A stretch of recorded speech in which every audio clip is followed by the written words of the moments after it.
Our labs are state-of-the-art.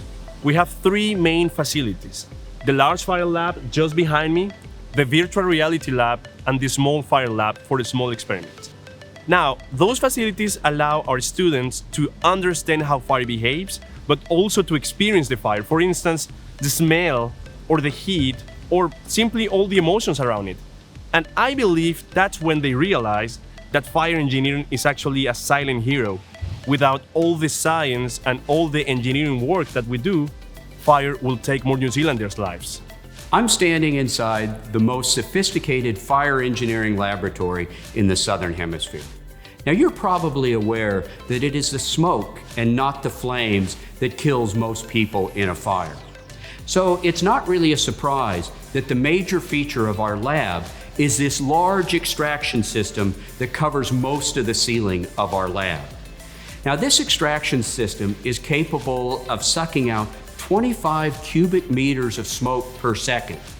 What this means is that we could burn something large, like say an automobile, and stand right here and watch it burn. This is not simply a large fireplace for our students to play in. Rather, it is a precise piece of scientific equipment that allows us to measure the energy release rate and the toxic gases that are produced in real large-scale fire experiments. I study how vegetation, and in particular gorse, burns and contributes to the spread of wildfires, which are a dangerous and difficult to control natural hazard, increasingly frequent in New Zealand and around the world.